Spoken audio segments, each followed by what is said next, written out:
noches, queridas amigas, queridos amigos, comenzando un programa más de Diálogo Franco, 13 de abril. Hoy vamos a tener el primer bloque, un programón. Va a estar con nosotros el doctor Carlos Leopoldo Pastore Olmedo, neurólogo, neurofisiólogo, hijo del doctor Carlos Pastore Goiburú. El doctor Carlos Pastore es un profesional médico, estuvo haciendo su curso de grado en el Uruguay mucho tiempo, viviendo actualmente, está en España, y por una suerte de la vida, porque le llamé para una consulta, estaba acá en Paraguay, entonces pudo compartir con nosotros. El doctor Carlos Pastore, hijo, hizo un libro muy bueno, Eligio Ayala Íntimo, entre paréntesis, 2 ejemplares va a distribuir en forma gratuita entre todos los televidentes que a partir de este momento se comuniquen sobre la vida de Eligio Ayala. Postales, cartas que intercambiaba con su mamá, con su hermano, con los dirigentes políticos de la época, la vida del doctor Eligio Ayala, donde estudió, su formación, su concepción ideológica en muchos aspectos, muy bien desarrollada en este libro Eligio Ayala Íntimo, que escribió el doctor Carlos Pastore. Y en segundo término, vamos a estar con el doctor Oscar Orué, director de la Dirección Nacional de Ingresos Tributarios. Vamos a ver cómo estamos un poco en la parte de ingresos y qué va a ocurrir con esta situación. Saludamos al doctor Carlos Pastore. ¿Qué tal, doctor? ¿Cómo está? Todavía con la izquierda. Muchísimo gusto. ¿Cómo estás? Un placer. Igualmente, doctor. Doctor Carlos Pastore, médico, exiliado por motivos políticos, ¿verdad? Tuvo que hacer sus estudios en el Uruguay y de ahí actualmente ejerciendo la profesión de neurólogo y de neurofisiólogo en España. En España, exactamente. Tuvimos una suerte de encontrarlo por acá, doctor, porque la verdad que... Efectivamente ha sido una sorpresa y una agradable... Yo ya le había llamado antes porque ya queríamos tenerlo antes en el programa, pero nunca pudimos coincidir. Este libro, realmente un material muy bien logrado, Eligio Ayala Íntimo. Si me puede seguir la cámara con las notas, prácticamente parecen originales, escaneados las postales, las cartas, la firma del doctor Eligio Ayala. Fíjense un poco la letra, la caligrafía del doctor Eligio Ayala. Todo esto en este libro, Eligio Ayala Íntimo, autoría del doctor Carlos Leopoldo Pastore Olmedo. Así que a todos los televidentes que a partir de este momento se comuniquen, el mismo doctor va a entregar y va a firmar la dedicatoria a las 2 personas que salgan agraciadas con estos 2 ejemplares. Bueno, a ver, doctor, tenemos poco tiempo, entonces ya nos vamos directo al grano, ¿verdad? Vamos a ir extraordinario, muy buen material, yo le felicito realmente, me gustó leer. Muchísimas gracias. Para este programa tuve que leer por segunda vez. Muchísimas gracias. Eligio Ayala, para muchos, en particular para mí, es el mejor presidente de la historia del Paraguay, lejos. Yo coincido con usted de que efectivamente fue el más grande presidente que tuvo nuestro país. Lastimosamente, no hay ninguna ruta internacional que lleve su nombre. Aparte de su ciudad natal, Muyapel, en la ciudad de Fernando de la Mora, hay un centro educativo Eligio Ayala. No sé si en otro lugar del país debe haber una escuela, un colegio con ese nombre. La calle en Asunción lleva el nombre de Eligio Ayala, ¿verdad? Pero ruta internacional me refiero, no hay ni una. En el Chaco, que fue el visionario, el que se anticipó a todos y marcó el norte de hacia dónde teníamos que ir para defender el Chaco, lastimosamente ni una calle, ni una ruta internacional en el Chaco lleva el nombre del presidente Eligio Ayala, muy poco conocido. Entonces cuando le encontramos a una persona como usted, porque su padre fue muy amigo de Eligio Ayala en Muyapel, y más amigo todavía porque vivían uno frente al otro acá en Asunción, está muy bien definido la colección Carlos Pastore como la mejor colección sobre la vida del presidente Eligio Ayala. ¿Cómo tuvo los materiales para hacer este libro, doctor? Bueno, fundamentalmente en la biblioteca de mi padre están depositadas una serie de cartas y sobre todo postales que Eligio Ayala intercambiaba con miembros de su familia, fundamentalmente con Manuela, su madre, y con Celestina, su hermana, y con Emilio, su hermano gemelo. Son aproximadamente 72 postales y unas 20 o 30 cartas, entre 20 y 30 cartas, que se intercambiaron en diferentes etapas de la vida de Eligio. Desde antes, digamos, de su viaje a Europa hasta cuando regresó y fue presidente, primero presidente constitucional, presidente provisional y luego constitucional, claro, y con posterioridad ministro de Hacienda en el gobierno de José P. Guggiari. Correcto. Doctor, por una cuestión de organización nos gustaría dividir entonces los tres bloques. Este primer bloque, la vida de Eligio Ayala en su familia, allá en Buyapeú. El segundo bloque, su periplo por Europa, sus estudios, su formación, su ideología. Y por último, el estadista, el gobernante. ¿Qué nos puede contar, doctor Carlos Pastore Olmedo, respecto a los Ayala en Buyapeú, el Ayala Guazú, como se le conoce? Bueno, esta es Ayala Guazú, es la casona familiar que fue construida por los abuelos de Eligio hacia 1840.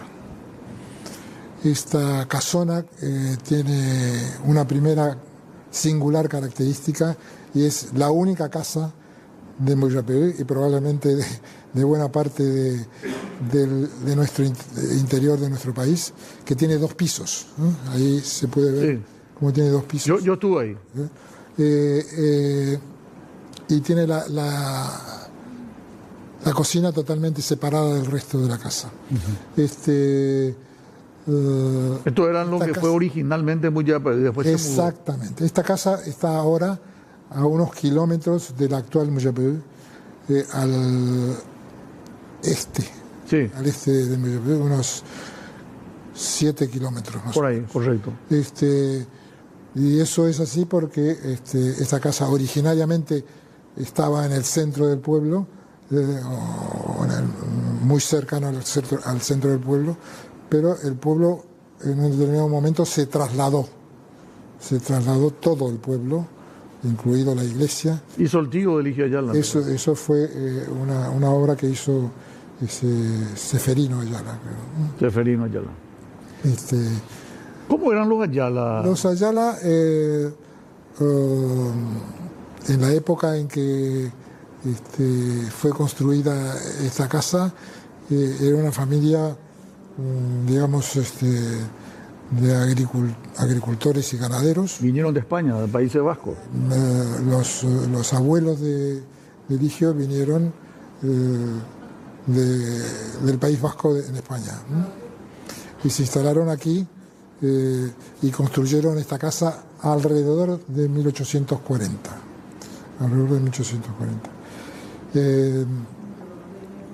Entonces, esta casa tuvo una gran historia interna durante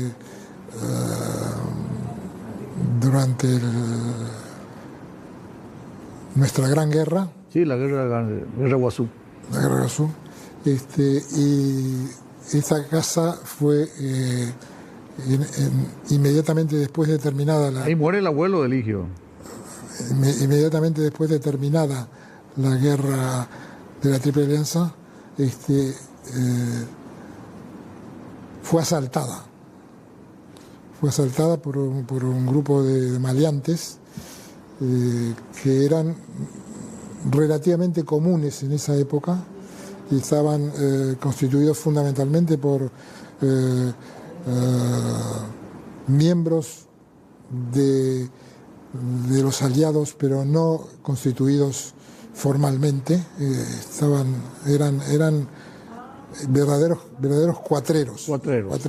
Pero eran extranjeros del ejército aliado. Del ejército aliado, aunque también había alguno que otro paraguayo. En honor al tiempo, ya muere ahí el papá, el abuelo de Eligio. Ahí fue asaltada la casa. El día que lo asaltaron estaba el hijo mayor del padre del abuelo de Eligio, y fueron los dos degollados ahí. Frente a la familia. Frente a la familia y frente a la cocina. Ahí donde está ese árbol, ahí fue que los degollaron. La parte femenina de la familia, incluida la madre de Eligio, Manuela, se escondieron todos encima, en el primer piso. Y por eso los cuatreros no pudieron acceder a matarlos a todos, porque la idea era de matarlos a todos. En ese primer piso de Ayala Guazú se refugiaron, además de Manuela y de Escolástica y de todos y de algunos otros miembros de la familia, singularmente un niño de 6 años que se llamaba José de la Cruz Ayala, que fue posteriormente Alón, ¿no? Tenía 6 años en ese momento. Tío de Eligio. Tío de Eligio.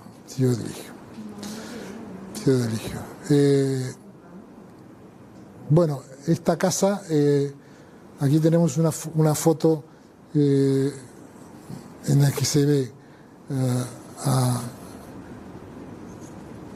en la parte inferior, a la derecha, Manuela, la mamá de Eligio, en el medio Escolástica, su abuela, y en el otro extremo Celestina, su hermana.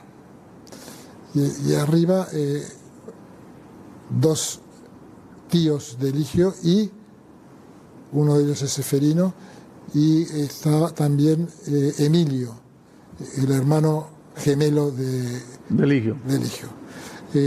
Esta foto o daguerrotipo, yo no sé exactamente qué técnica se empleó en ese momento, fue regalada por Escolástica a Eligio. A la abuela. Eso se puede ver en el siguiente diapositivo, en el que se ve la dedicatoria que le hace Escolástica. Ahí está. Dice: obsequio. Más arriba, si pones, por favor, Iván, más arriba. Esa es la Dedico de todo corazón a este obsequio a Eligio.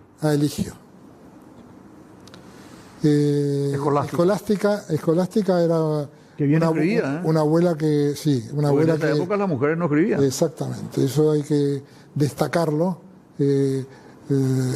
Eligio nació en una familia con una cultura notable para la época. Tanto su abuela como su madre, por supuesto, eran personas que leían y escribían perfectamente bien en castellano, como se puede ver ahí. Claro. Y eso hace que la idea de la familia de Escolástica y de su esposo era de darle la misma alta educación, una española. Claro, alta educación a sus descendientes. Y por eso Escolástica contrató a un preceptor, a un maestro, Mariano Sisa, que fue Mariano Sisa, que resultó español, originariamente español, que fue el padre de Eligio. Cuando eso Manuela tenía 30 años más o menos. Exactamente, Manuela tenía 30 años, fue una madre, digamos, mayor, tardía, y tuvo gemelos, Emilio y Eligio. Posteriormente tuvo otros hijos. Sí, bueno, pero no con Mariano Sisa. Hay una corrección en la fecha, normalmente se acepta como que fue en 1879 y hoy más o menos se tiene la certeza que es 1878, ¿verdad? Es exactamente, porque la fecha que se conoce habitualmente del 79 del 79 fue La inscripción. la inscripción. Claro. La inscripción, obviamente, en la... Porque nacen en diciembre y se le escribe en febrero. Exactamente. Ahí hay un error. Ahora, tenemos otras imágenes, Iván, por favor. Adelante. Sí, esta es, creo que Manuela, Escolástica y Celestina, ¿no? La madre, la abuela y... Ahí ya se nota que estaba muy mayor la... Muy mayor. Sí, ya. Muy mayor. Muy Ya. mayor. Todas estas fotografías pertenecen a la colección Pastore, que está depositada en la Academia de la Historia Sí, de Paraguay. Academia Paraguaya de la Historia. La siguiente, por favor, Iván, tenemos un mapa de Quindí. O Quindí. No, Quindí. Quindí. Eso es interesante señalar. Porque la gente cree que es paraguarí en esa exactamente. En aquella época el Muyapeu pertenecía al departamento de Quindí, no de Paraguarí. Sí. Importante esa acotación, ¿verdad? La inclusión en Paraguarí fue a partir de 1920. Ese es el departamento de Quindí con su capital Quindí, que aparece claramente, en Muyapeu, abajo a la derecha. Ahí incluía entonces distritos que hoy conocemos como Ubicuí, ¿verdad? Quiqueo, Quindío, Ibicuí, toda esa zona. toda esa zona. Y bueno, se le llamaba Quindí y después cambia la nomenclatura y se transforma en paraguarí. Pero en Se esa transforma época, incluso electoralmente, José de la Cruz Ayala es electo por la 12ª circunscripción, que es la de Quiqueo. La de Quiqueo, exactamente. Muy bien. Tenemos otra imagen antes de irnos al corte, Iván.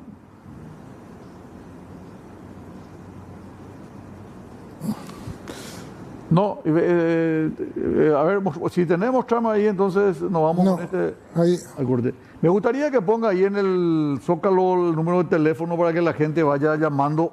Este es un libro que no debe faltar en la Sí. biblioteca, que alguien que se precie de ser patriota y reconocer a Eligio Ayala, ¿verdad? Podrán dejar de nominarle con una calle, con un colegio, pero en el corazón del pueblo paraguayo está inscrito con letra de bronce el nombre de Eligio el Grande Ayala, el más grande presidente que tuvo el Paraguay.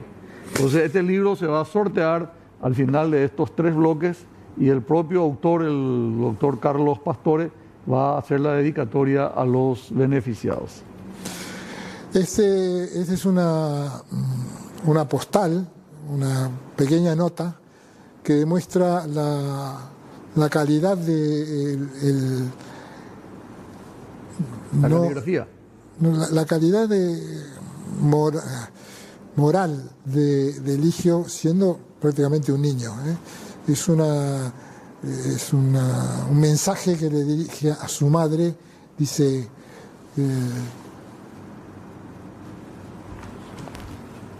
Señorita, No he encontrado en el mundo placer más grande que pensar en vos, mamá mía, y que soy hijo tuyo. Eligio Ayala, Asunción, mayo de 1904. 1904. Antes de la revolución fue en diciembre. Exacto. 1904. Eligio Ayala. Le tenían una adoración a la... Eso da, digamos, la percepción y de la profundidad del amor que le tenía Eligio a su madre. Y que demostró, bueno, esta es la contratapa. Me permití un pequeño corte porque tenemos que vender también acá. Vamos a unos consejos comerciales y a la vuelta regresamos con el doctor Carlos Pastore. Por supuesto.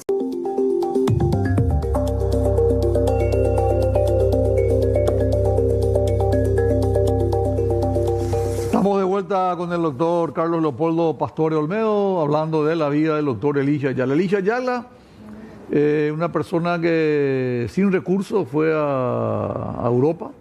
Sí, efectivamente. Prácticamente sin ningún recurso. Se financió el solo, ¿verdad? Se financió un viaje a Europa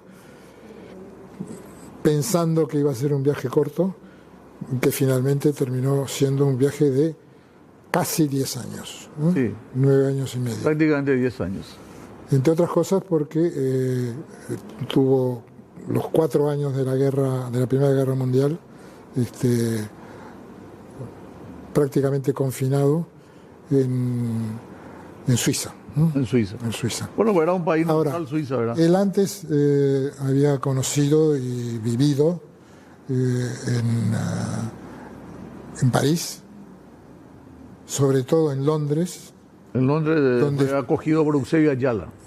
Donde fue acogido y vivieron juntos fugazmente. Eso lo cuenta Marcel Durán, ¿eh? Exactamente. Ni siquiera Eusebio, sino que Marcel Durán. Sí, Marcel Durán hace referencia al encuentro que tuvieron Eusebio y Eligio en Londres. Fue fugaz en el tiempo, pero muy intenso. Porque pero usted quedó como 1 año, 2 años en Londres, ¿eh? Él se quedó, aproximadamente 1 año y medio. Era un políglota, tenía conocimiento de inglés, francés, alemán, italiano. Y ahí aprendió el inglés. Acudía casi diariamente al British Museum, a la biblioteca del British Museum, a estudiar, fundamentalmente a estudiar. Sí, British Museum Reading Room. Exactamente, British Museum Reading Room. Hay una de las postales que le envía a su madre es de Pero para ser así puntillosos, doctor...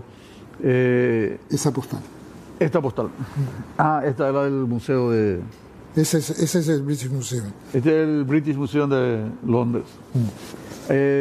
Para ser exigente, él no se matriculó en una universidad, no hizo un curso de grado, él es un autodidacta. No hizo cursos sistemáticos en ninguna universidad, pero concurría probablemente como oyente a varias clases, y así pudo conocer en profundidad algunos filósofos de la época, como Nietzsche, Schopenhauer, de quienes escribió. Él apreciaba mucho tanto a Nietzsche como a Schopenhauer. Exactamente. Lo citaba permanentemente en sus escritos. Lo citó muchísimo. Pero cabe recordar la dificultad, la profundidad de estos, tanto de Schopenhauer como de Nietzsche. Lo que requiere, digamos, un estudio muy profundo que realizó Eligio en su estancia en Alemania. Pero él me da la sensación, sobre todo después de ver un poco su presentación, doctor, que él como que estaba más identificado con Berlín, estuvo mejor, incluso esa teoría del Lebensraum, de la tierra que tenía que tener como una condición sine qua non para poder crecer, ¿cómo se llama? Friedrich Rapsel. Ya comenzaba en esa época. Eligio ya la confraternizó con toda esta gente y después tenía una reunión en Suiza con los antibelicistas, los que estaban en contra de la guerra. Él nunca estuvo a favor de la guerra. No, nunca estuvo a favor de la guerra.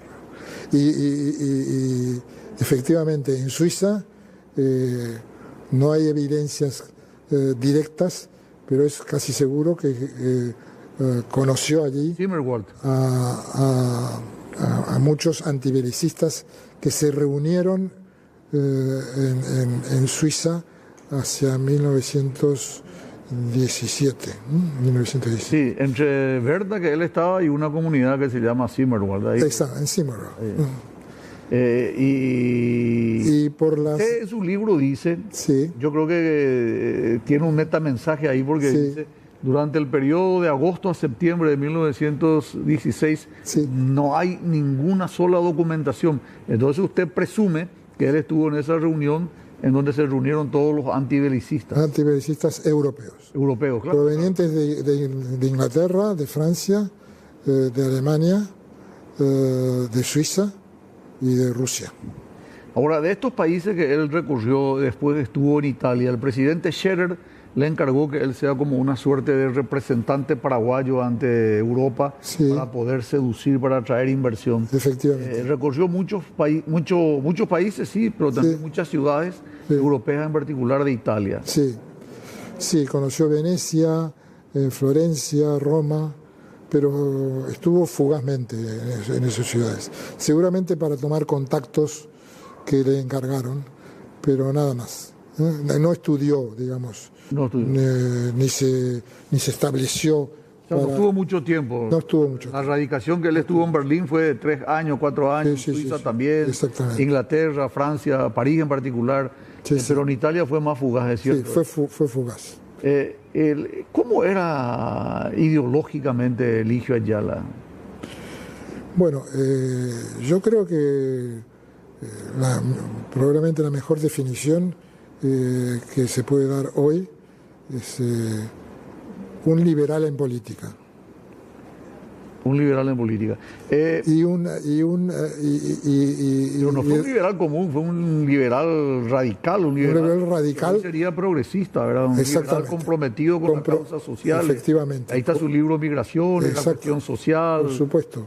Después Él dejó, no huellas, surcos Por en la ideología y en el pensamiento de la gente. Él fue un hombre clave dentro del sector radical del Partido Liberal con Gondra, justamente. Efectivamente. Yo diría que una definición lo más cercana a la realidad puede ser esa, un liberal radical en política.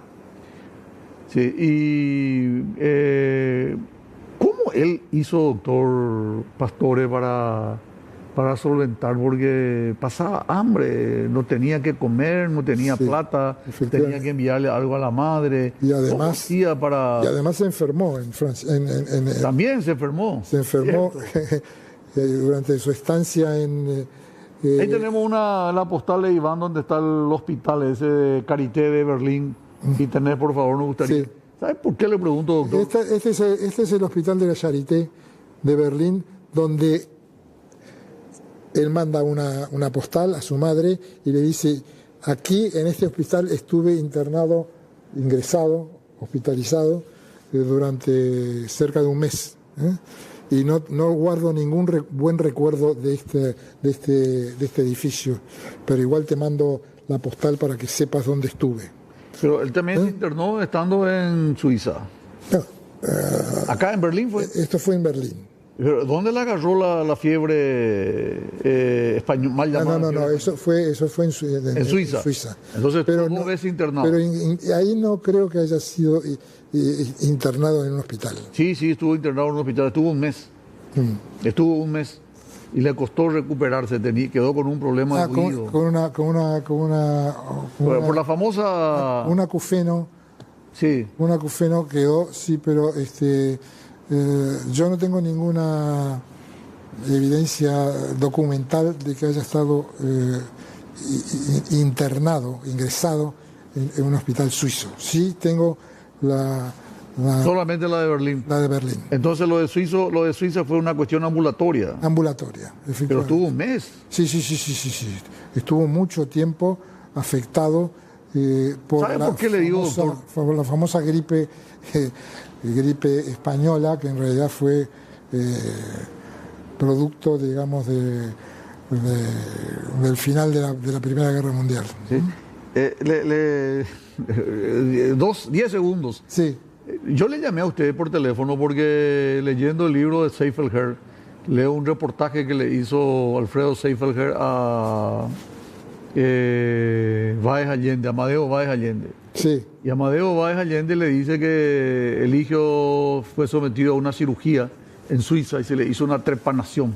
Entonces yo le llamo a usted para que me aclare eso, porque en su libro habla de que él estuvo admitido en ese hospital por un cuadro pulmonar, el COVID nuestro, que fue la fiebre española de esa época, 1918. Exacto. ¿Usted descarta que Eligio Ayala haya sido sometido a una trepanación, como afirma Amadeo Báez Allende? Yo no tengo ninguna evidencia documental ni alguna referencia. Ni tampoco se ve cicatriz, porque usted es neurólogo, ¿verdad? Sí. No creo. Una trepanación, una tiene que ver con trepanación, una cicatriz por grande. supuesto. Además es una operación mayor, por así decirlo, y la recuperación habrá sido larguísima. Sí. Bueno. Ok, ahora reitero a todos los interesados en acceder a este libro, Eligio Ayala Íntimo, autoría del doctor Carlos Pastore. Por favor, este es el último bloque, nosotros vamos a consejos comerciales y a la vuelta hablamos del estadista, Eligio Ayala, ministro de Hacienda, Eligio Ayala, presidente de la República.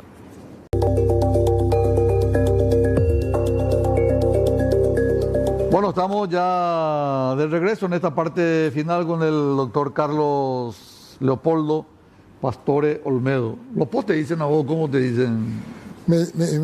¿Cuál es tu apodo, doctor? El apodo Polo. Polo. Carlos Polo. Carlos Polo. Carlos Polo. Porque... ¿Sabes quién me dijo eso? Me dijo Berta. Ah, Berta, claro. Berta. Muchos familiares y amigos íntimos me conocen como Polo. ¿Qué opinión le suscita, doctor Carlos Pastore, el estadista Eligio? No quiero hacer diferencia entre su periodo de ministro, presidente provisional, constitucional, sino el estadista, el que durante 10 años preparó al Paraguay para el Chaco y durante 10 años se encargó de conducir al Paraguay a una transformación absoluta desde el punto de vista económico. Yo creo que fue la transformación o la revolución más importante que tuvo nuestro país por parte, digamos, de la élite dirigente y que transformó el país, de alguna manera transformó el país. En primer lugar, como usted dice, con una serie de medidas de tipo financiero y económico, preparó al país para la guerra del Chaco. Él, una persona que no amaba precisamente la guerra. Claro, antibelicista. Era un antibelicista. Tuvo que trabajar intensamente para preparar al Paraguay para una guerra. Era inevitable. Y lo hizo de una manera extraordinariamente eficiente. Yo creo que ningún otro dirigente de nuestro país fue tan eficiente para preparar al país para una circunstancia tan grave como fue. ¿Y en qué corto tiempo? Porque Eligio Ayala fue el que establece el Verde Olivo. Eligio Ayala en su periodo fue el que comenzó a fundar los fortines en el Chaco, fundó la mayor cantidad de fortines en el Chaco. Eligio Ayala profesionalizó las Fuerzas Armadas. Cuando terminó la revolución del 22-23, Paraguay eran 200, 300 oficiales y nada más. Él se encargó de enviarla al extranjero, trajo la misión militar francesa, trajo la misión militar argentina. Creó la Marina paraguaya. Creó la Marina paraguaya, adquirió los dos destroyers más grandes en ese momento del planeta, el Paraguay y el Humaitá. Exactamente. Sin deberle un peso a nadie. Pagándolo el Paraguay prácticamente en efectivo. Usted sabe, hace poco le trajimos al ingeniero Migliore, que cuando Eligio Ayala, el 10 de marzo de 1926, hace 100 años, creó la Facultad de Ingeniería, él creó la Facultad de Ingeniería para los que terminaron la escuela militar y para los bachilleres. ¿Y cuáles eran la materia? La materia era balística, la materia era tiros de artillería, construcción de fortines, levantamiento de tierra, construcción de caminos, la parte de la Marina, la parte de la Fuerza Aérea. O sea, la Facultad de Ingeniería en realidad, doctor, tengo que decirle, la Facultad de Ingeniería, doctor Pastore, fue una fachada. En realidad era una preparación para la guerra. Exactamente. Y le envió a los mejores hombres de la Fuerza Armada a formarse en el extranjero. Entre ellos al capitán Bozano. Bozano ya vino cuando él estuvo. Bozano, cuando Eligio Ayala lo convoca, Bozano ya estaba regresado del Massachusetts Institute of Technology. Y él era egresado del MIT. Sí. Y luego... Pero ya regresó en época de Eligio Ayala. Sí. Eligio Ayala le dijo para que se vaya y se reúna con los almirantes con quienes él estuvo en Europa.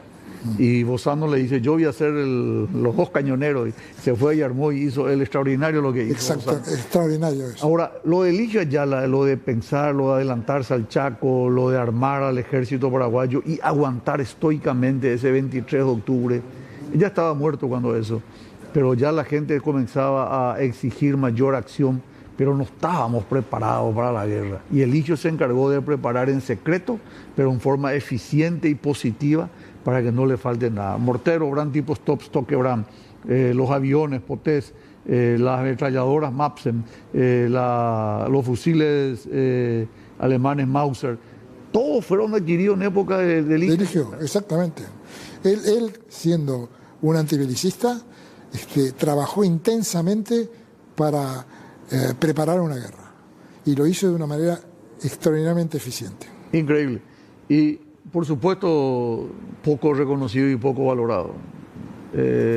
Infelizmente, todavía la ciudadanía no está reconociendo ni valorando lo mucho que hizo Eligio Ayala. Por eso a mí me gusta nominarle como Eligio el Grande Ayala. A pesar que su apodo de un poeta era el Breve. El Breve. Eligio el Breve Ayala. Por su corta estatura. Por su estatura. Ahí tenemos una foto donde se ve que tiene una corta estatura, dirigiéndose a una multitud desde un balcón de una casa en Asunción.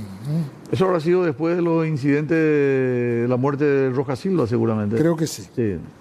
Bueno, tenemos algo más, Iván, porque queremos pasar ya al sorteo, por favor. Tenemos la foto. Vamos a ver la fotografía y cerramos con esto, por favor. Sí, esta es una de las últimas fotos de Eligio como presidente. Está con Mangabeira. Con Mangabeira. Octaviano Mangabeira. Octavio Mangabeira. Octavio Mangabeira, ministro de Relaciones Exteriores de Brasil, y el presidente. Esta fue una de las últimas fotografías de Eligio. Muy bien, ¿tenemos otra, Iván? ¿Hay algo más? Sí, creo que sí. Esta ya vimos. Esto fue una explicación a la ciudadanía luego de la muerte del teniente Rojas Silva. Bueno, la anterior a esta. Esta es la abuela. Esta es Manuela. Manuela, la mamá. Esta es la última foto de Manuela. 106 años vivió. 106 años. Y en ese momento tendría aproximadamente 106 años. Esta foto yo la encontré de pura casualidad en un desván en Muyapé. Muy bien, tenemos otra. La anterior es la última foto de Eligio como Mangabeira. No. Hay otra. A ver, Iván, tenemos otra foto, por favor. Esa. Hay otra foto.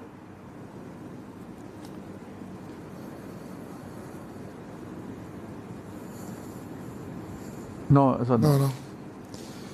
Apareció fugazmente recién. Vamos a ver.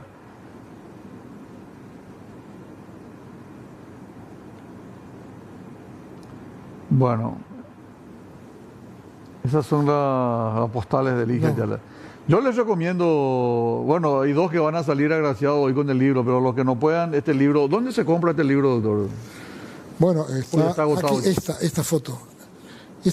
Esta es la última foto que se hizo Eligio en el último viaje que hizo a Muyapé.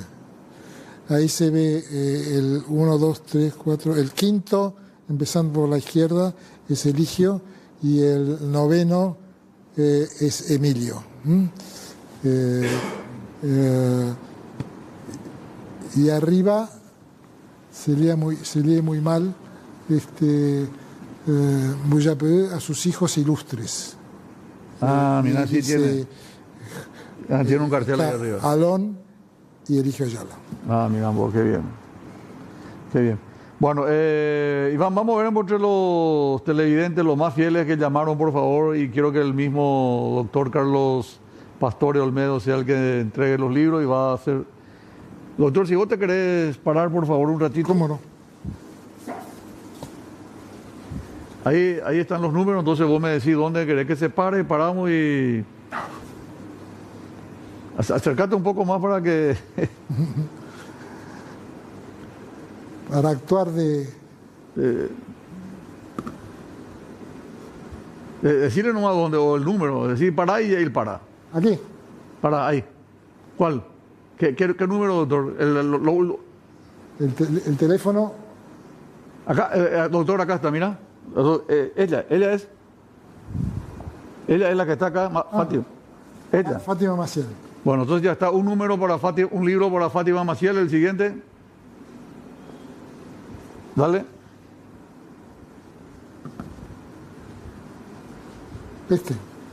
Ahí el que dice uno, dice, quiero participar en el libro Antonio Rojas.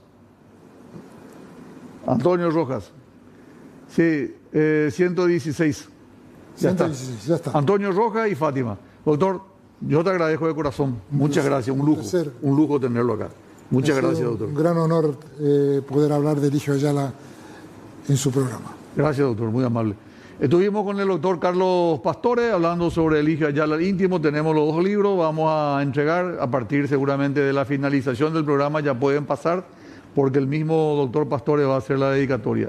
A la vuelta de estos consejos comerciales está con nosotros el ministro de la Dirección General de Ingresos Tributarios, el doctor Oscar Orué. Corte y regresamos inmediatamente. Bueno, estamos ya en esta segunda parte. Nos acompaña el doctor Oscar Orué, él es director de la Dirección Nacional de Ingresos Tributarios, viceministro de Economía.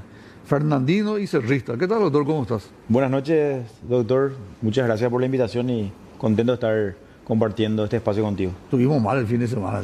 Estuvimos mal y con 2 menos no pudimos meter un gol. Bueno, pues esta semana tenemos que... Mañana es un día clave. Mañana y el domingo. Sí, totalmente. Bueno, al grano. Dirección Nacional de Ingresos Tributarios es una de las modificaciones que hizo el gobierno actual del presidente Peña Palacios y se hizo con el propósito de mejorar la recaudación. Vos sos el primer director nacional de ingresos tributarios en el Paraguay. A esta altura, después de casi 2 años y medio, ¿cuál es tu reflexión de lo actuado? Bueno, yo creo que la decisión política de unir la Subsecretaría de Tributación y la Dirección Nacional de Aduanas fue una acertada, porque creo que es lo que necesitaba el Estado para poder apuntar a una mejor recaudación sin cambiar el sistema tributario, ¿verdad? Porque imagínate, doctor, el Estado, en este caso el gobierno, necesitaba de recursos, necesitaba de tener mayores ingresos, pero al mismo tiempo prometía no cambiar las reglas tributarias, no aumentar impuestos. En el gobierno anterior se había hecho un aumento, sino un cambio, una reforma tributaria, donde se corrigió algunas inequidades que existían y en esta etapa, en este nuevo gobierno del presidente Santiago Peña, se hizo una reforma estructural. Eso significó 1.500 millones de dólares adicionales o de aumento de recaudación. 1.500 millones. 1.500 millones en 31 meses, ¿verdad? De los cuales el primer mes donde tuvimos un impacto, por lo menos un empate técnico, fue enero del 2026, donde tuvimos un 0.8% de crecimiento, empate. Y la primera caída, después de 30 meses, caída real, fue en febrero de este año, donde cayó 2,9% de la recaudación, producto principalmente del tipo de cambio y del nivel de importación. O sea, la baja del dólar. La baja del dólar. El tipo de cambio jugó un rol fundamental en esa caída. Probablemente en el volumen tuvieron la misma cantidad de despacho. Un poco menos. Un poco menos también. Pero el precio del dólar es lo que hizo que baje. Claro, porque fíjate, doctor, que se importa en dólares la mayoría de los productos. A eso, al pasar a guaraníes, es menos cantidad de guaraníes, claro. Por lo tanto es una menor recaudación por ese lado. Y en marzo ya tuvimos un repunte, teniendo en cuenta que empezó el vencimiento del impuesto a la renta personal, que fue en marzo, y tuvimos una característica muy particular en marzo, ¿verdad? Comenzaron a distribuir utilidades las empresas y tuvimos un aumento de 90% en el IVU, en el impuesto a los dividendos y utilidades. Entonces, ¿es tu especialidad o quería aumentar en eso? No, yo no quería aumentar, lo que yo quería es que se pague correctamente. Quería que se pague. ¿Verdad? Porque estábamos viendo... ¿Sabes que nos acordamos con el exministro Carlos Fernández, que fue tu idea? Él reconoció públicamente que vos sos el autor intelectual de esa propuesta. En realidad lo que nosotros advertimos es que, fíjate, te doy nomás una cifra, doctor. En 2019, la cantidad total de reservas era de 600 millones de dólares de un poco más de 100.000 empresas. 600 millones de dólares. En el 2026 o 2025 cerrando, la cantidad de reservas de las empresas a nivel de reservas facultativas, estamos hablando de 9.500 millones de dólares. Imagínate la cantidad de recursos que se pusieron en reservas facultativas, que es tipo un limbo entre no distribuir y no capitalizar. Cuando la ley solamente da dos opciones. La ley dice o las empresas distribuyen o capitalizan ese dinero. Sin embargo, vimos que... Pues tampoco te da un plazo. No te da un plazo. Y ahí está la laguna. Ahí está la laguna y ahí el único que está con esa posición sos vos, porque después nadie, ningún otro analista estuvo de acuerdo contigo. No. Yo creo que la verdad que no saben nomás la realidad. Me gustaría terminar bien esta primera parte de los ingresos y después entramos en esa parte, porque te iba a preguntar justamente para no salir. Bueno. Entonces, esta decisión de unir fue de todo punto de vista positivo. Vos reconocés que en febrero hubo una baja que se debe al tipo de cambio, a la devaluación del dólar. Y que después en marzo ya hubo un repunte. Y ese repunte coincide con lo que estabas hablando del... Sí, tuvimos primero el impuesto IVA. a la renta personal y el IVA. Y vemos que en este mes de abril también va a haber un aumento por lo menos del 10%. Y ese aumento, doctor Oscar Orue, si vos comparás, por ejemplo, mes a mes, ahora abril del 2026 con abril del 2025, ¿cuánto de incremento hay? Y va a haber unos 50 millones de dólares, un poco más de aumento, nuevamente. Importante. Claro. Y la idea es que en todo el año 2026 tengamos un aumento de 500 millones de dólares. A la flauta. ¿Verdad? Ahí le paga a todos los vialeros ya. Sí, creo que sí. Pero eso ya se encarga el Ministerio de Economía. 600 es. No, pero vos estás hablando con una persona, todos sabemos que funciona el ministro de Economía, pero lo que la gente quiere saber es cuál es la función de la DENIT. Y mi función, en este caso, como comunicador, es hacerle ver a la gente que está... La gente está ya a esta hora, son las 10 de la noche, está en su cama, está en la sala, o está en la mesa... Está escuchando el programa con el viceministro, en este caso el director nacional de ingresos tributarios, y quiere saber cómo le va a ir al gobierno para el pago de sus deudas.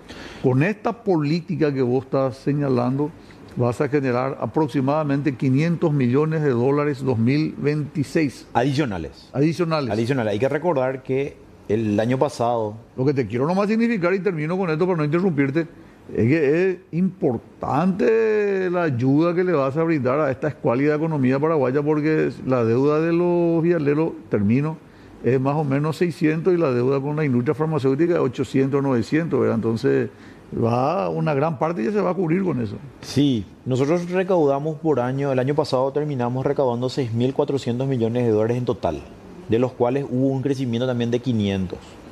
O sea... tuvimos... Tenían 5.900. Sí, claro. Entonces, eso fue en 2025, ¿verdad? Y para extrapolar, antes de la unión, ¿cuánto era el ingreso? Y era 3.900, 4.000 millones. Vos le estás duplicando, doctor. Y esa es la idea. No sé si duplicando, pero sí. Casi le está duplicando. De 4.000 llegamos a 6.400, ¿verdad? Sin aumentar impuestos y sin crear nuevos impuestos. Creo que eso es muy importante. Y esa decisión también política de blindar la institución del presidente Peña también es una posibilidad, o sea, una posición muy importante que tuvimos. Porque, bueno, vos sabés, presidente, que cuando te tocó dirigir el país, hay una presión extra en la aduana. Sí. ¿Verdad? Entonces ahí es un lugar complejo, un lugar donde no se hicieron las reformas en muchos años, como sí se hizo en tributación, ¿verdad? Donde se implementó tecnología y bueno, hoy estos 30 meses nos sirvió para poder mejorar el sistema informático, para poder designar... En el periodo anterior, cuando el presidente Abdo estaba en tributación. Yo era viceministro de tributación y la aduana era una entidad autónoma y autárquica, ¿verdad? Y bueno... Entonces ese expertise tuyo se trasladó a aduana, ¿verdad? Llevamos esa experiencia. Ahora, aclarado ese primer punto, doctor Oscar Orue, yo estoy persuadido de que durante el primer periodo, porque mi ley asume 2022, Peña en el agosto de 2023, cuando ustedes hacen el cambio fue 5 o 6 meses después de haber asumido el presidente Peña, o sea, sería diciembre de 2023, ¿verdad? Agosto de 2023 asumió... Sí, pero la creación de la DENIT. Fue en agosto de 2023. Enseguida. ahí Al entrar. Al entrar. Entonces a vos te afectó sin lugar a duda el efecto Milei, o sea, el contrabando argentino que al no haber correspondencia en conveniencia de la Argentina y del Paraguay, generó también un mayor ingreso para vos. Bueno, ahí ¿Sos consciente de eso? ahí hay que aclarar algo también, doctor. Yo creo que es importante considerar la decisión del gobierno argentino Claro. de transparentar su economía fue positiva para el Paraguay. Lo que disminuyó fue las compras de paraguayos en Argentina.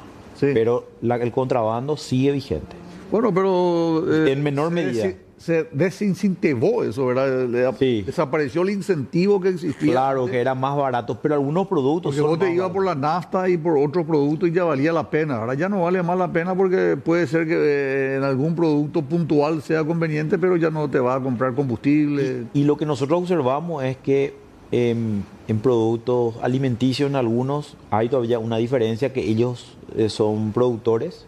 Y la producción fruto hortícola también, una gran cantidad de productos fruto hortícola es lo que se trata de ingresar de contrabando. Y nosotros hicimos un trabajo muy fuerte y seguimos haciendo un trabajo muy fuerte en la lucha. Cuesta combatir el contrabando. Cuesta por la cultura, ¿verdad?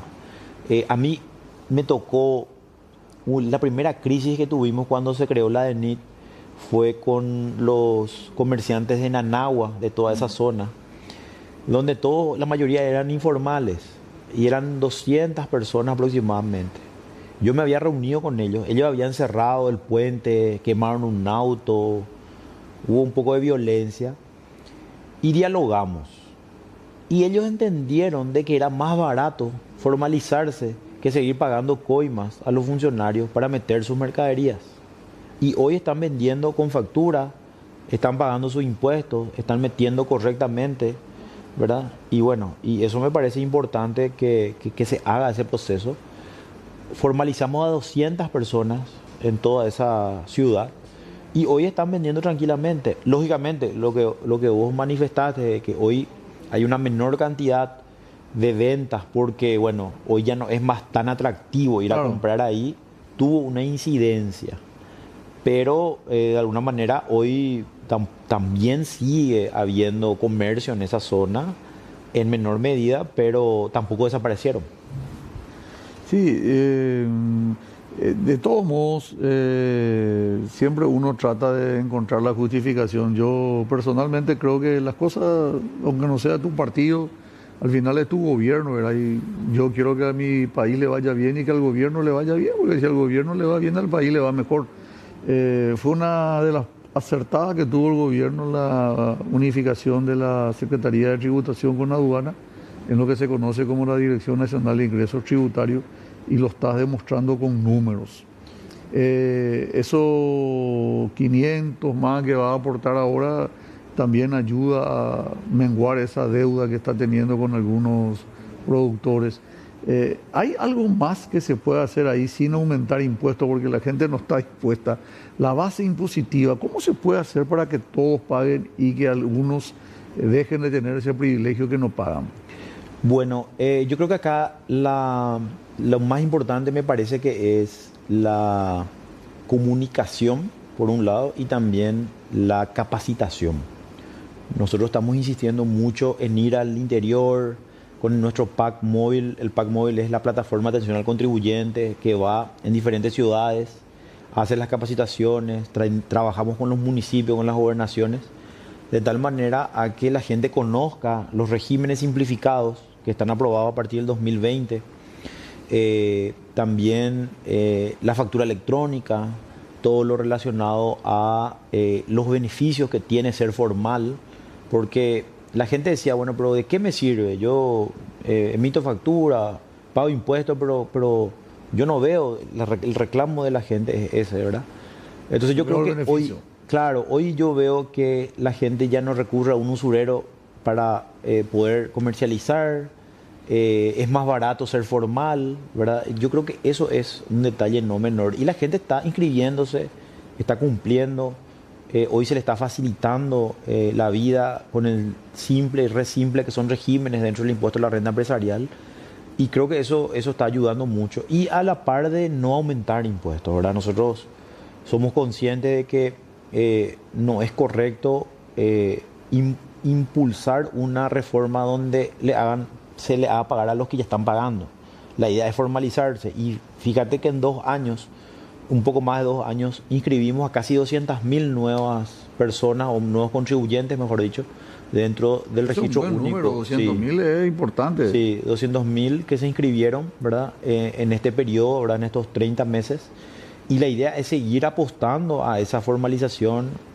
Y vemos también algo importante, doctor, el nivel de extranjeros que están viniendo a invertir a Paraguay. Y cuando hablo de extranjeros, no es que vienen con mucho dinero, sino que vienen y dicen, yo quiero venir, quiero tener residencia y quiero ser emprendedor y quiero cumplir con las formalidades porque ve que el impuesto es bajo, ¿verdad? Y creo que eso atractivo. Y creo que eso hay que aprovechar. Atractivo, Paraguay es atractivo de todo punto de vista. Y tiene un costo de vida bajo, libertad para la actividad económica, y creo que eso es muy importante, ¿verdad?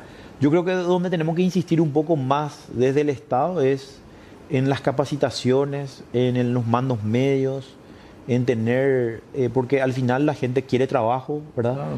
Pero también tenemos que buscar que el Estado le brinde, le facilite las capacidades para poder tener un conocimiento en ciertos sectores que la economía demanda.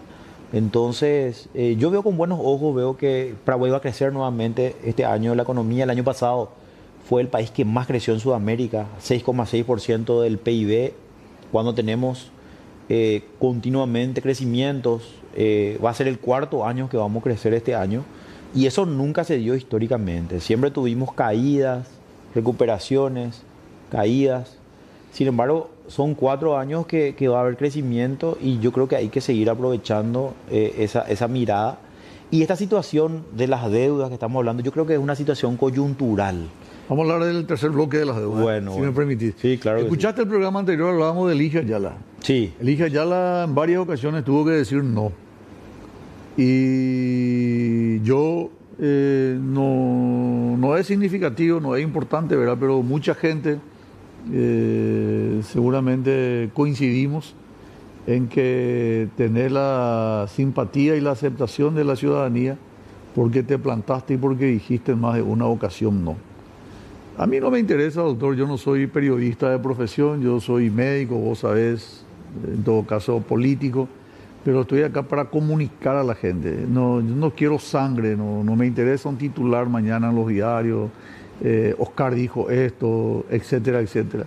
Pero nos gustaría que socialices con la ciudadanía las veces que tuviste que decir no y sin identificar al pecador, por lo menos comentar el pecado, que es lo que te plantean los políticos después de estos consejos comerciales. Okay.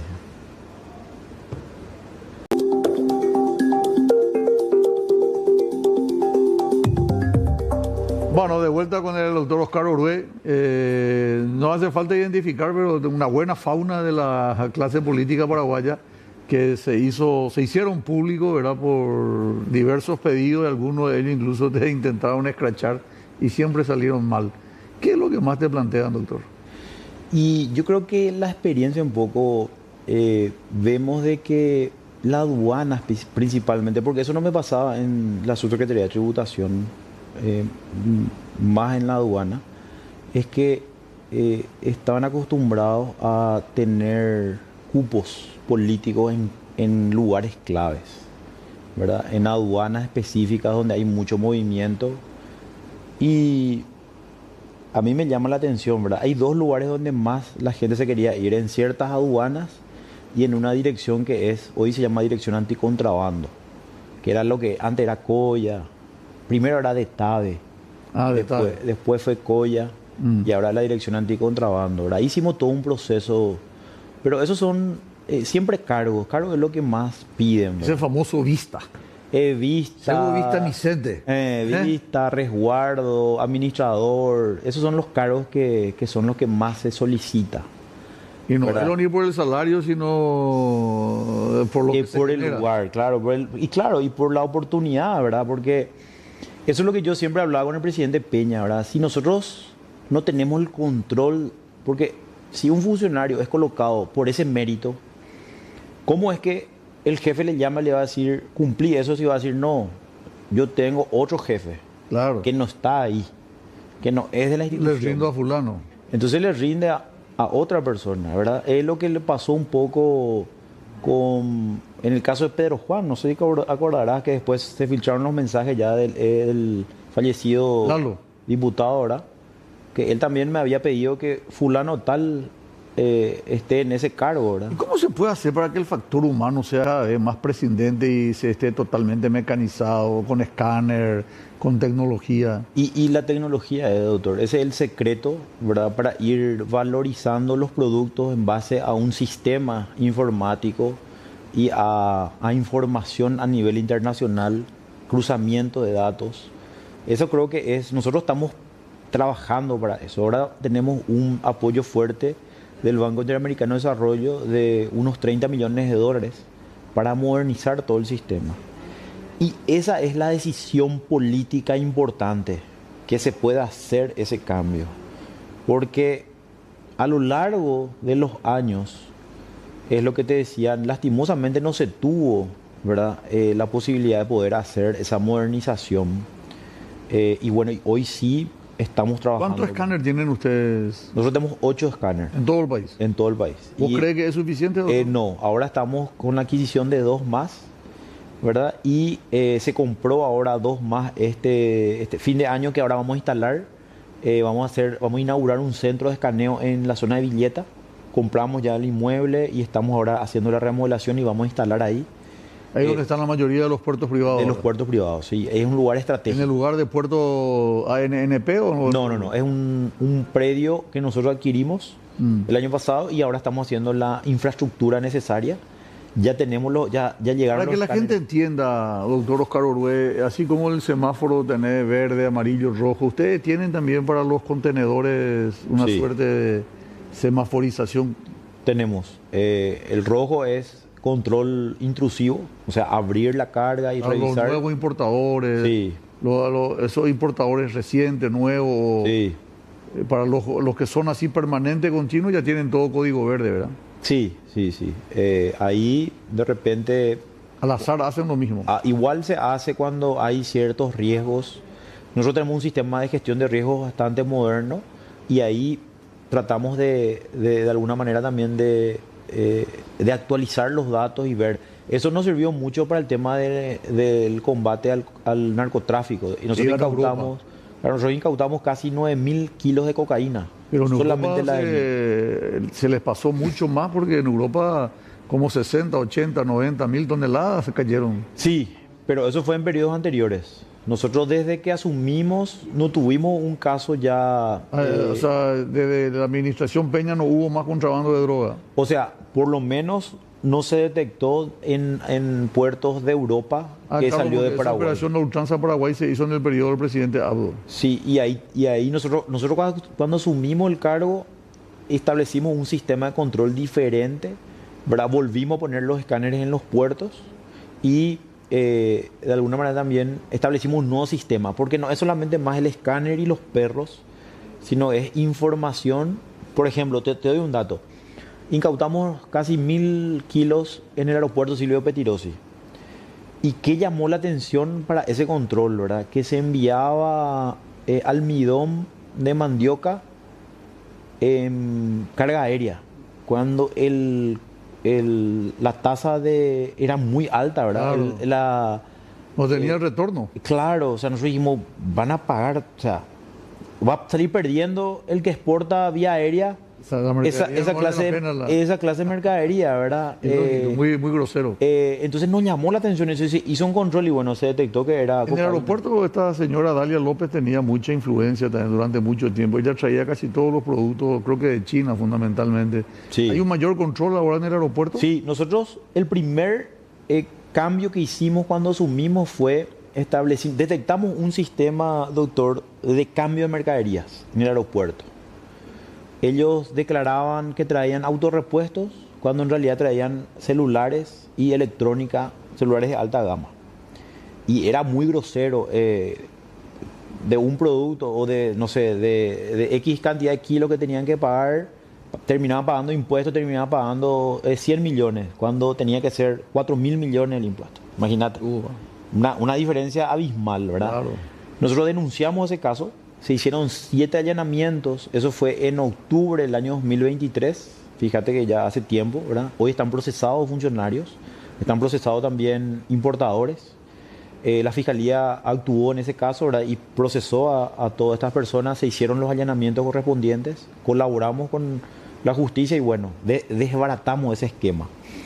Y comenzamos a hacer los controles en los cargueros, porque anteriormente la DINAC manejaba eso y no se permitía que funcionarios de aduanas ingresen o se acerque a las cargas. Claro. Entonces la información que teníamos es que muchas cargas directamente del avión y no había cámara y no nos dejaban poner cámara al principio. Después con el cambio de gobierno veíamos de que, o la información que teníamos de inteligencia era que muchas cargas, lo que se dice, ingresan en frío, salen del avión, se van a un depósito y no sabíamos qué pasaba después, cómo salía.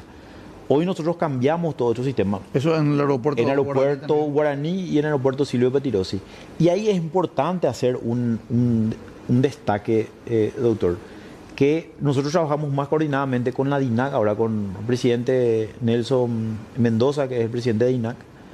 Trabajamos más coordinadamente, hay una coordinación, ¿verdad? Eso es bueno. Lógicamente, estamos con medidas de corrección siempre porque nunca podemos asegurar de que el 100% claro. Son funcionarios reales. Le está acercando a los contrabandistas, a los irregulares, en el sentido de que se le está cerrando todas las puertas, ¿verdad?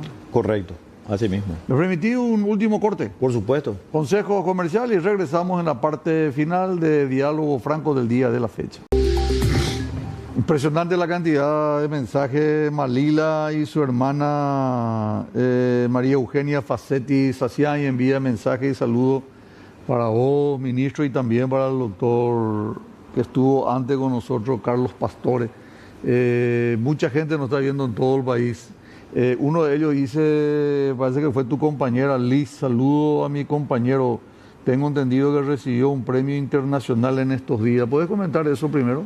Sí, el lunes pasado, hace una semana, estuve por São Paulo. Un organismo internacional reconoció el trabajo que estuvimos haciendo en el ámbito de la corrección de juegos de azar, ¿verdad? La nueva ley, donde hoy se rompió el monopolio y también se estableció procedimientos más transparentes. Y bueno, estamos ya seguramente esta semana o la semana que viene vamos a probablemente ya adjudicar lo que es la quiniela, ¿verdad? Porque hay que recordar que la CONAXAR, claro, la CONAXAR pasó a depender de la DENIP con esta nueva ley, ¿verdad?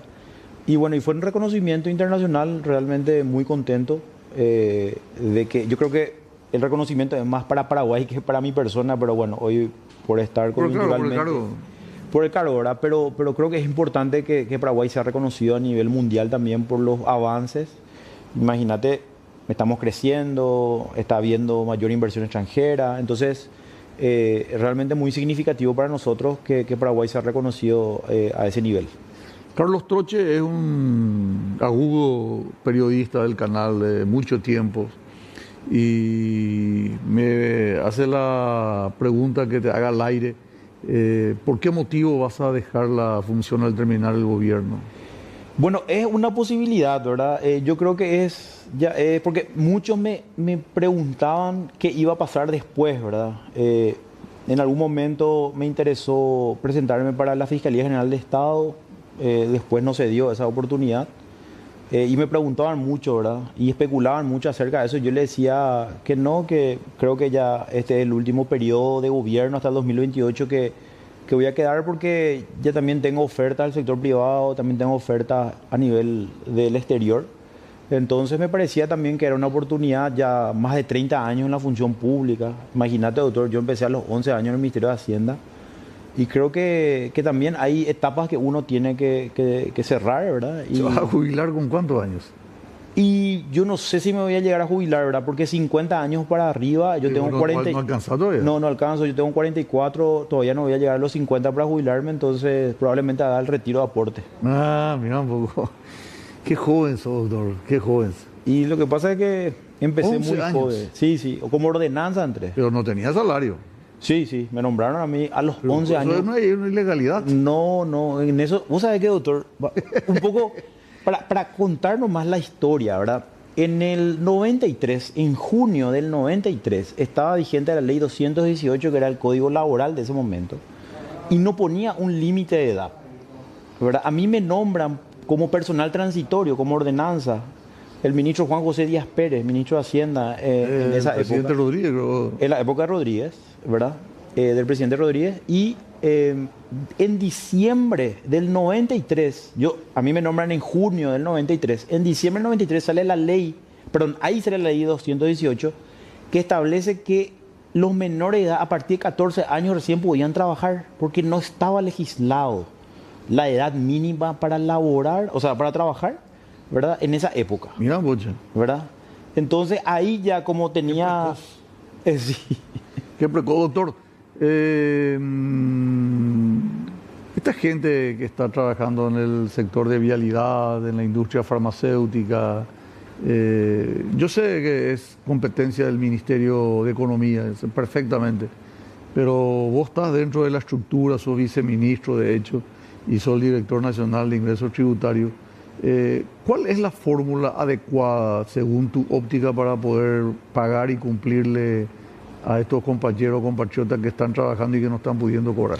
Bueno, el Ministerio de Economía ahora está trabajando. El sábado se reunió con las vialeras. Este miércoles jueves se reúne con el sector de lo que es los laboratorios y toda la parte de salud. Y yo creo que se va a establecer ya un calendario y cronograma de pagos. Y eso va a permitir también honrar estas deudas que existen.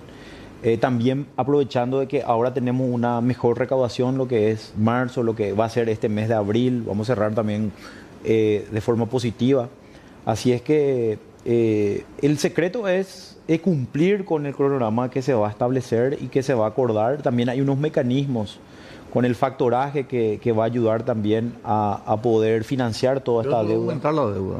¿Verdad? Y yo creo que una parte va a ser con ese factoraje y otra parte va a ser pagarle también en base Ahora a... podemos tocar lo que hace rato querías tocar, el tema de los ingresos, las ganancias.